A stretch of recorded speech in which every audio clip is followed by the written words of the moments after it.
قرآن مجید محمد صلی اللہ علیہ وسلم پہ نازل ہوا تو اللہ نے اس کی حفاظت کا وعدہ کر لیا کہ میں اس کی خود حفاظت کروں گا، چونکہ نبی کے بعد محمد صلی اللہ علیہ وسلم کے بعد کوئی نبی نہیں آئے گا۔ تو حفاظت کا انتظام کیسے کیا ہے اللہ نے کہ رمضان میں آپ صلی اللہ علیہ وسلم پورے قرآن کا دور کیا کرتے تھے حضرت جبریل علیہ السلام کے ساتھ۔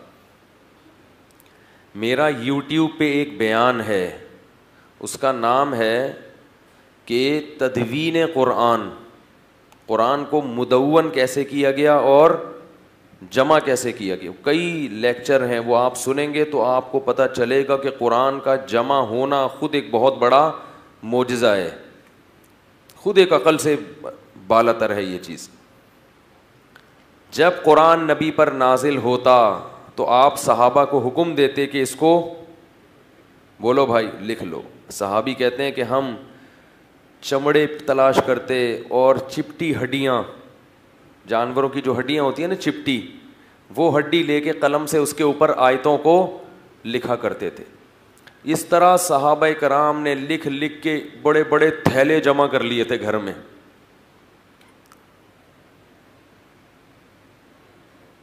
بھائی سمجھ میں آ رہا ہے؟ کیا کر لیا تھا؟ تھیلے، کھجور کی چھال اس پہ بھی لکھا کرتے تھے۔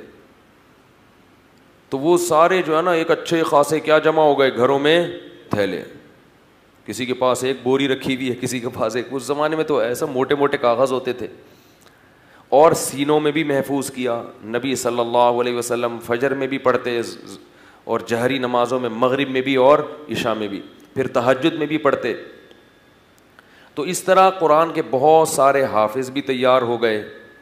اور پھر رمضان میں نبی صلی اللہ علیہ وسلم نے تراویح کی نماز کو بھی مشروع کیا کہ 3 دن تراویح پڑھی اور اس کو سنت عمل بنا دیا، چھوڑا اس لیے کہ فرض نہ ہو جائے۔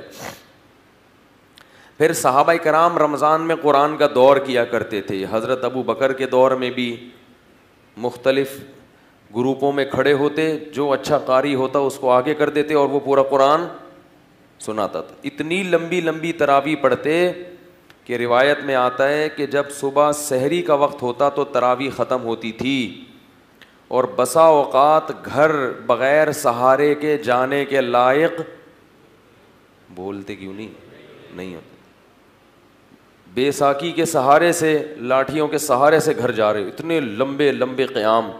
تو یہ لمبے قیام میں کیا پڑھتے تھے؟ قرآن پڑھتے تھے۔ تو اللہ نے ایسا ان کو محفوظ کرا دیا۔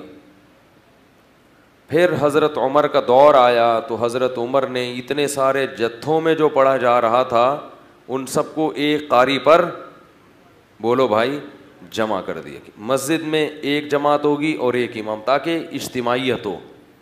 وہ دن اور آج کا دن مسجدوں میں اتنی نمازیں اسی اس طرح سے ہوتی چلی آ رہی ہیں۔